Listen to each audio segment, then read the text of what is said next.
आपके अपने YouTube channel खबर समाचार में आपका स्वागत है।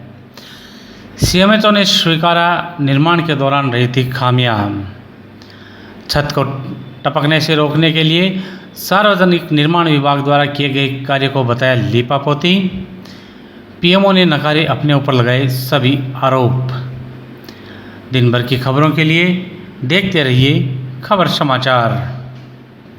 श्री दुर्गादत्त फतेहपुरिया मातृ एवं शिशु अस्पताल के जीर्णोद्धार में अनियमितता एवं लोकार्पण समारोह में बिजली चोरी व निजी मेडिकल स्टोर के प्रचार को लेकर लगातार लग रहे आरोपों को सीएमएचओ डॉक्टर मनोज शर्मा एवं पीएमओ डॉक्टर सुरेश कालानी ने एक स्वर में नकारा है। मीडिया में लगातार आ रही खबरों एवं भारतीय जनता पार्टी युवा मोर्चा द्वारा शिकायत करने के बाद सीएमएचओ डॉक्टर मनोज शर्मा ने श्री दुर्गादत्त फतेहपुरिया मातृ एवं शिशु चिकित्सालय पहुंचकर निरीक्षण किया।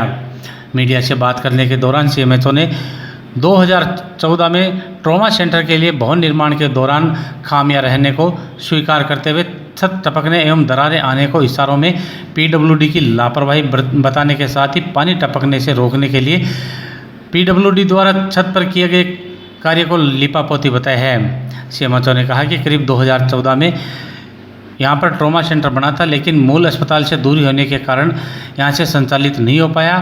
2014 में बनते समय खामियां रही थी, उस समय कुछ राशि भी जब्त होने की उन्हें जानकारी मिली है। अब जो काम किया है उसमें स्वास्थ्य विभाग एवं एनएचएम सिविल का कोई योगदान नहीं है। डायरेक्ट सार्वजनिक निर्माण विभाग को राशि दी गई थी और उनके द्वारा ही कार्य हुआ था। छत टपकने की जानकारी मिलने पर पीडब्ल्यूडी से पत्र व्यवहार किया गया है। इसमें पीडब्ल्यूडी ने लीपापोती की और जो कि पर्याप्त नहीं है। सीएमएचओ ने कहा कि जिला कलेक्टर से भी इस संदर्भ में बात करूंगा और आने वाले दिनों में और कोई समस्या नहीं आए, इसके लिए कुछ करना पड़े तो करवाएंगे। लोगों को किसी प्रकार की कोई समस्या नहीं आने देंगे, ये हमारा पहला उद्देश्य है। वहीं पीएमओ डॉक्टर सुरेश कालानी ने कहा कि निर्माण कार्य में भ्रष्टाचार के आरोप झूठे हैं। सारा निर्माण कार्य पीडब्ल्यूडी एवं भामाशाह द्वारा करवाया गया है। 2014 में निर्माण करवाया गया था तथा 2015 में ही दरारें आ गई थी। उस समय तत्कालीन पीएमओ, बीसीएमओ व सीएमएचओ ने रतनगढ़ पीडब्ल्यूडी के एक्सीएन को पत्र लिखे थे और 5-6 साल तक मामला यूं ही चलता रहा। 2021 में एक्सीएन पीडब्ल्यूडी ने सूचित किया कि ठेकेदार की सिक्योरिटी राशि जब्त कर इसकी रिपेयरिंग करवाई है। 2022 में जीर्णोद्धार कार्य पीडब्ल्यूडी द्वारा करवाया गया है। कार्य पूर्ण होने के बाद पीडब्ल्यूडी द्वारा उपयोगिता प्रमाण पत्र देने के बाद ही इसमें एमसीएच को शुरू किया गया है। लोकार्पण कार्यक्रम अस्पताल के अंदर था और जिसमें कोई निजी मेडिकल स्टोर का कोई पोस्टर नहीं था। अस्पताल के बाहर का कार्यक्रम निजी था, जिसमें भामाशाह सम्मान समारोह रखा था, जिसमें हमारे अच्छे कार्यकर्ता थे, उनका सम्मान समारोह था। पूरे कार्यक्रम में सरकार का कोई पैसा खर्च नहीं हुआ है। मीडिया से बात करने से पहले सीएमएचओ ने अस्पताल के हाजिरी रजिस्टर से जांच शुरू की, जिसके बाद नवजात शिशु वार्ड में जाकर छत टपकने, पोस्ट ऑपरेटिव वार्ड में दरारों के स्थानों को देखा। अस्पताल प्रशासन एवं सार्वजनिक निर्माण विभाग द्वारा मीडिया में खबरें आने के बाद दरारों एवं छत टपकने के स्थानों की मरम्मत करवा दी गई थी। सीएमएचओ ने छत पर जाकर भी छत टपकने के स्थान का निरीक्षण किया तथा सार्वजनिक निर्माण विभाग द्वारा किए गए कार्य को नाकाफी बताते हुए विभाग से दोबारा सही कार्य करवाने के निर्देश दिए। निरीक्षण के दौरान नर्सिंग प्रभारी सरिता स्वामी ने एएनएम की कमी बताई, जिस पर सीएमएचओ ने बीसीएमओ को फील्ड में टीकाकरण करने का कार्य एमसीएच के एएनएम के स्थान पर आसपास के अस्पतालों में कार्यरत एएनएम से करवाने के निर्देश दिए। सीएमएचओ ने डॉक्टर श्यामलाल माइत से अस्पताल के कार्मिकों के व्यवहार को लेकर आ रही शिकायतों को दूर करने के साथ ही पीएमओ से लाभुकों एवं अवांछित व्यक्तियों के आवागमन को बंद करने के लिए सख्ती दिखाने तथा आवश्यकता होने पर पुलिस को शिकायत करने के निर्देश दिए। सीएमएचओ ने कहा कि निजी प्रैक्टिस करने वाले स्टाफ पर अनुशासनात्मक विभागीय कार्यवाही की जाएगी। आवश्यकता अनुसार बेड बढ़ाने के लिए सरकार से मांग की जाएगी। अब देखना यह है कि सीएमएचओ द्वारा अस्पताल का जो एमसीएच अस्पताल का निरीक्षण किया गया है, उसके बाद वहाँ पर क्या और कितना तथा कैसा बदलाव होता है, यह सब भविष्य बताएगा। सारे ही आरोप हैं जो निर्माण कार्य में भ्रष्टाचार के जो आरोप लगा रहे हैं, सारे झूठे हैं। क्योंकि इस संस्था के अंदर जो एमसीएच में शिफ्ट की गई, उसमें हमारे द्वारा कोई निर्माण कार्य नहीं कराया। सारा निर्माण कार्य पीडब्ल्यूडी या दानदाता ने खुद ने कराया। जब ये पूरा तैयार हो गया, पीडब्ल्यूडी ने हमें इसका उपयोगिता प्रमाण पत्र दिया है, तब हमने इसमें शिफ्ट किया। हमारा काम सिर्फ इसमें अस्पताल शिफ्ट करना, अस्पताल चलाना, इतना तक ही था। निर्माण कार्य का सारा काम पीडब्ल्यूडी व दानदाता का था।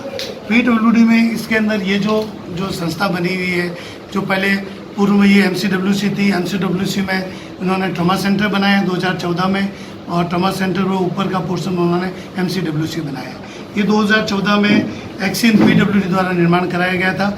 वो निर्माण 2015 में, एक साल में ही 2014 में या 2015 में इसमें दरार आ गई। उसी समय जो है निर्माण था वो खराब था। उसी समय के तत्कालीन PMO ने, CMHO ने और BCO ने सब ने रतनगढ़ जो एक्सियन को, वह उच्च अधिकारियों को उस समय चिट्ठी लिखी कि इसमें एक ही बार इसके अंदर इसमें दरार आ गई थी, और वो फिर 5-6 साल तक वो ऐसे ही मैटर चलता रहा, बार बार चिट्ठियाँ लिखी। और 2021 में जो एक्सियन रतनगढ़ ने हमको सूचित किया है कि जिसका ठेका था महेंद्र सिंह एंड कंपनी का, उसकी जो सिक्योरिटी मनी है उसको हमने जो जब्त करके इस अस्पताल के अंदर हमने रिपेयरिंग कार्य कराई। उन्होंने क्या क्या रिपेयरिंग कार्य कराया गया उसकी पूर्व सूचना हमको नहीं दी गई। ये बताया गया छत व रिपेयर कार्य कराया गया। तो 2007 महीने जुलाई 2021 में उन्होंने हमको बताया था कि उन्होंने छत का रिपेयरिंग और रिपेयरिंग कार्य कराए। क्या क्या कराए उसकी डिटेल हमारे पास उन्होंने सूचना नहीं दी। तत्पश्चात 2022 में जो MLA साहब और इन्होंने तय किया कि यहाँ हमें वहाँ जगह नहीं होने के, 150 बेड का SDH होने की वजह से वहाँ जगह की अनुपलब्धता थी, नई जगह थी, तो यहाँ पे 50 बेड शिफ्ट करने का प्लान किया गया था। उस प्लान किया गया तब MLA साहब ने 20 लाख का जो है PWD को डायरेक्ट उन्होंने MLA लेट से उन्होंने बजट दिया उनको कि इसमें निर्माण कार्य कराएंगे। तो उस पैसों से, उस 20 लाख से PWD ने इसमें कुछ निर्माण कार्य कराए। उसकी भी पूरी लिस्ट मेरे पास नहीं, उन्होंने क्या क्या निर्माण कार्य कराया है। साथ ही साथ इसमें जो है 21 लाख से 20 से 21 लाख से जो है दानदाता फतेहपुरिया जी का ट्रस्ट ने कार्य कराया है। उसकी लिस्ट मेरे पास है, मैं वो आप लोगों को भी उपलब्ध करूँ, ठीक है। और ये कार्य फतेहपुरिया जी का कार्य, वो PWD का कार्य पूरा होने के बाद PWD ने हमारे को इसका एक उपयोगिता प्रमाण पत्र जारी किया है कि अब ये अस्पताल काम शिफ्ट करने लायक है। हमने इसमें अस्पताल शिफ्ट कर दिया। तो इस पूरे अस्पताल के, इस पूरे MCH विंग के अंदर हमारे द्वारा कोई तरह का निर्माण कार्य नहीं कराया गया, ना भी एक भी सरकारी पैसा खर्च किया गया। जब हमने पैसा खर्च किया नहीं तो उसमें कोई भी तरह के भ्रष्टाचार का कोई आरोप जो है वो सारे निराधार है। सर, लोकार्पण समारोह में बिजली चोरी और निजी मेडिकल के प्रचार के आरोप हैं जी। क्या करें? ये बिल्कुल सही बात है आपकी, जो आप कहना चाह रहे हैं, पर वो भी आपको जो सूचना आपके पास है वो गलत सूचना, आधी अधूरी सूचना है। क्या आपने हमारे से पूछा क्या लोकार्पण का जो कार्यक्रम था वो सरकारी कार्यक्रम था? वो सरकारी कार्यक्रम था ही नहीं था। सरकारी कार्यक्रम लोकार्पण का हॉस्पिटल के अंदर हुआ था, उसके अंदर न तो किसी निजी का पोस्टर था न कोई था। बाहर जो कार्यक्रम किया तो उनका अपना प्राइवेट कार्यक्रम था, उसमें हमने तो भामाशाह सम्मान समारोह रखा था। उसमें जो भी हमारे अच्छे कार्यकर्ता थे जिन्होंने काम किया भामाशाह ने, सम्मान समारोह था। सारा उसका खर्चा, सारा कुछ उन्हीं का था, प्राइवेट वालों का। हमारा सरकारी का कार्यक्रम ही नहीं था वो। तो ये भी आरोप निराधार है। किसी ने ये जानने की भी नहीं कोशिश की, कोई सरकारी कार्यक्रम था। सरकारी कार्यक्रम तो अस्पताल के अंदर तक था, उसमें हमने किसी तरह का कोई बैनर, कोई तरह की कोई चीज़ नहीं थी। प्राइवेट वालों का कार्यक्रम था, जिसका अपना था, उन्होंने अपना बैनर लगाया, जो भी प्रचार किया भामाशाह का था, जिसका था। उस पूरे कार्यक्रम में सरकार का कोई भी पैसा खर्च नहीं। बीजेपी वाली उद्देश्य होंगे उसके लिए मैं आपको ये बता दूं कि ये जो अलग से MCH विंग आपके यहाँ स्टार्ट की गई है, ये सुजानगढ़ लोगों के लिए है, सुजानगढ़ के हित में है। ये आप भी देखेंगे कि वहाँ के जो लोगों को क्या समस्याएं होती थी गर्भवती महिला ले जाने में, लाने में, ठीक है, कितनी छोटी वो जगह थी। बाज़ार में आदमी वहाँ पे थोड़ी देर में ट्रैफिक जाम जैसी कंडीशन का सामना करना पड़ता है। इस तरीके की वहाँ स्थितियाँ थी। उन स्थितियों में अपन ने ये MCH विंग यहाँ शिफ्ट किया है। अच्छा, कहीं पे भी अपन कोई चीज़, नई चीज़ संचालित करते हैं तो समस्याएं, और साथ ही साथ इतना बड़ा सेटअप अपन अलग जगह शिफ्ट करेंगे तो थोड़ी बहुत समस्याएं आना स्वाभाविक है। स्टाफ की भी आएगी। हम तो ये चाह रहे हैं कि विभाग की तरफ से वो जो बेस्ट अपन सुविधा दे सकते हैं वो देनी चाहिए, और उस देने के प्रयासों के चलते ही कुछ दिन पहले आपकी इसके संदर्भ में 2-3 बार न्यूज़ भी छपी हैं। साथ में मेरे पास भी कई बार फ़ोन आए हैं, स्टाफ को लेके भी आए हैं, ठीक है। वो सारी व्यवस्थाएं देखने के लिए और दुरुस्त करने के लिए ही मैं आया हूँ। और मैंने प्रयास किए हैं कि भाई जो यहाँ पे ANM है उनको लेबर रूम के लिए ही फ्री रखा जाए। जो बाहर जो MCH करने जा रही हैं ANM वगैरह बहनें, ठीक है, उनका हम फील्ड से उनकी व्यवस्था करवाई जाए। आने वाले दिनों में भी कोई भी तरीके का मेरे लायक कोई कार्य होगा कि जिससे अपन बेहतर लोगों को सुविधा दे सकें, ठीक है, उसके लिए ना मैं मैं ना तो मेरी तरफ से ना मेरे विभाग की तरफ से कोई इस तरह की कोई कमी आने दी जाएगी। लोगों को अच्छी सुविधाएं मिले।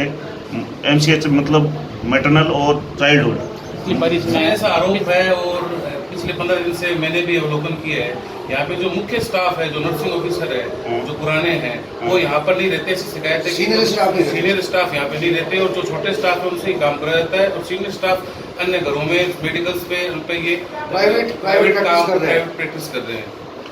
इसके बारे में मैंने मीटिंग तो अभी ली है स्टाफ के साथ में, लेकिन फिर भी अगर कोई ऐसी बात है तो जो ऐसा स्टाफ ऐसा कर रहा है, ठीक है, उसके खिलाफ जो भी अनुशासनात्मक विभागीय कार्रवाई बनती है वो कार्रवाई की जाएगी। लोगों की सेवाओं में कहीं पे भी कोई भी कोताही बरतने वाला, चाहे वो मैं हूँ, चाहे पीएमओ हो, चाहे अन्य स्टाफ हो, अगर लोगों को सुविधा किसी की वजह से अगर लोगों को सुविधा में अभाव हो रहा है तो हम लोगों के लिए, जनता के लिए बैठे हैं। जनता के साथ कोई भी इस तरीके का इस एमसीएच की आईआईटी प्रेजेंट टाइम में ओपीडी है वो 400 के करीब पहुंच गई है और आईपीडी 35-40 हो गई है। यहाँ पे 50 बेड का ये बेड स्वीकृत है और अभी क्या 25 बेड का और स्वीकृति के लिए या प्रस्ताव आप भिजवाएंगे? अभी राज्य स्तर से इसकी अभी अनुमति आने के बाद में इस तरीके की कोई अपन अगर जिस हिसाब से अपने पास ओवरलोड अगर होता है तो बेड की स्वीकृति बढ़ाने के लिए, लिखने के लिए मेरे को कोई आपत्ति नहीं है।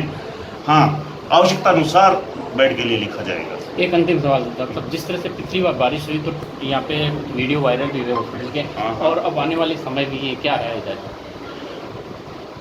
ये जो मैंने जानकारी ली है उसके हिसाब से ये सारा काम पीडब्ल्यूडी, पहले भी यहाँ पे ट्रॉमा सेंटर बना था, आज से एग्जैक्ट डेट में नहीं, हाँ 2014 में बना था, लेकिन वो अपने मूल हॉस्पिटल से 1500 से 2 किलोमीटर दूर होने के कारण वो संचालित नहीं हो पाया। इसलिए यहाँ पे बीसीएमओ ऑफिस का संचालन किया जा रहा था।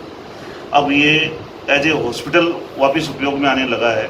उसमें कोई खामियां उस टाइम 2014 में बनते वक्त कोई खामियां रही थी, उसके एवज में उसके कुछ राशि भी जब्त हुई थी, ऐसा मेरे को पता चला है। लेकिन जो काम किया था इसमें तो कहीं स्वास्थ्य विभाग के ना तो as a medical health department involved था, एक हमारी एनएचएम सिविल विंग होती है उसका भी कोई योगदान नहीं था। ये डायरेक्ट अपने को पीडब्ल्यूडी सार्वजनिक निर्माण विभाग के को अपन ने राशि दी थी और उनके द्वारा ही जो निर्माण कार्य हुआ था उनके द्वारा ही हुआ था। इसके संदर्भ में जैसे ही ऐसे पता चला कि इसकी छाट टपक रही है या पीडब्ल्यूडी ने इसमें कोई खामी रखी है, हमने पीडब्ल्यूडी को पत्र व्यवहार भी किया है और इसके संदर्भ में मैंने देख के भी आया हूँ। कुछ तो उन्होंने लिपापोती की है, लेकिन मेरे को लगा कि ये अभी पर्याप्त नहीं है। दोबारा मैं जो अपने कलेक्टर महोदय से भी बात करूँगा इस संदर्भ में, और अगर कोई और कभी जो आने वाले दिनों में इस तरह की समस्या ना आए, इसके लिए और कुछ करना पड़ेगा तो और पीडब्ल्यूडी के माध्यम से ही करवाएंगे। लोगों को किसी हालत में इस बाबत समस्या नहीं होनी चाहिए, ये हमारा पहला उद्देश्य है और यही सर्वोपरि है। ठीक।